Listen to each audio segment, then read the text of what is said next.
आज ओडिशा दिवस सारा राज्य में ओडिशा अस्मितार उत्सव। ଏହି ଅବସରରେ राज्य सरकार प्रथम थर ପାଇଁ स्वतंत्र ओडिशा गठनर मुख्य बिंधाणी उत्कल गौरव मधुसूदन दासଙ୍କ जन्ममाटी सत्यभामापुर ठारे आयोजन करिसेंती राज्यस्तरीय ओडिशा दिवस कार्यक्रम। ଏହି କାର୍ଯ୍ୟକ୍ରମରେ मुख्य अतिथि भाव जोगदे मुख्यमंत्री श्री मोहन चरण माझी कहिसेंती जे मधुबाबूଙ୍କ जन्ममाटी सत्यभामापुर होउछि आम पई एक पवित्र स्थान, एक तीर्थ। ए स्थान को ओडिया जातीयता भाव में एक केन्द्रस्थल भाव विकसित करा जिवो।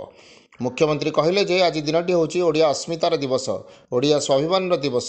ओडिया अस्मिता, ओडिया स्वाभिमान को गुरुत्व दे ओडिशावासी जो परिवर्तन आनिथिले ताको सम्मान दे आज आम एक स्वतंत्र ओडिशा प्रदेश गठनर मुख्य बिंधाणी मधुबाबूଙ୍କ गाँ माटी रे ओडिशा दिवस पालन करुछु।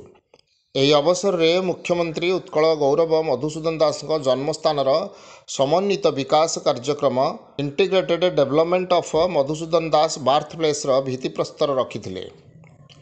21 କୋଟି ଟଙ୍କା ବିନିଯୋଗରେ ବିକଶିତ ହେଉଥିବା ଏହି କାର୍ଯ୍ୟକ୍ରମରେ ମଧୁବାବୁଙ୍କ ଜନ୍ମସ୍ଥାନର ଉନ୍ନତିକରଣ ସହିତ ବ୍ୟାଖ୍ୟାନ କେନ୍ଦ୍ର ନିର୍ମାଣ, ଏନ୍ତୁଳିଶାଳର ଉନ୍ନତିକରଣ, ପ୍ରତିମୂର୍ତ୍ତି ନିର୍ମାଣ, ଅତିଥି ଭବନ, ପାଠାଗାର ଏବଂ ସେଠାରେ ଥିବା ଜଳାଶୟରେ ଲାଇଟ୍ ଆଣ୍ଡ ସାଉଣ୍ଡ ସିଷ୍ଟମ ସ୍ଥାପନ ଆଦି କରାଯିବ। मुख्यमंत्री राज्यवासी को आह्वान देते।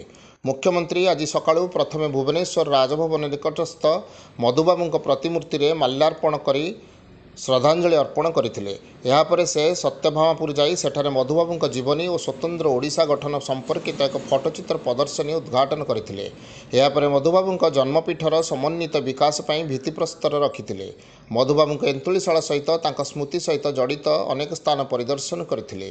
कार्यक्रम में आईन, पूर्त और अबकारी मंत्री श्री पृथ्वीराज हरिचंदन कहिथिले जे ओडिया जाति पूज्य पूजार परंपरार विश्वास रखे। ए जाति पई ए देशर स्वाधीनता पई बलिदान देथिबा महापुरुष मानकु सम्मान देवा आम सरकारंकर प्रथम प्राथमिकता। कार्यक्रम में ओडिशा दिवस उपलक्षे माननीय राष्ट्रपति और उपराष्ट्रपति द्वारा प्रदत्त वार्ता पठन करा जायथिला। उत्कल प्रसंग और ओडिशा रिभ्यूर स्वतंत्र संख्या उन्मोचन होइथिला एवं कृति दिव्यांग को पुरस्कृत करा जायथिला। कार्यक्रम में अन्य मानक मध्य विधायकगण श्री प्रशांत बेहरा, श्री सौभिक विश्वाल, इंजीनियर सोफिया फिरदोस, इंजीनियर प्रकाश चंद्र सेठी, श्री छवि मल्लिक, श्री शारदा प्रधान, श्री विजय कुमार दलबेहरा उपस्थित थिले। केन्द्रांचल आरडीसी श्री बी परमेश्वरन स्वागत भाषण देथिले एवं जिलापाल श्री दत्तात्रेय भाऊ साहेब सिंधे धन्यवाद अर्पण करथिले। Bureau report, Nagaraj news.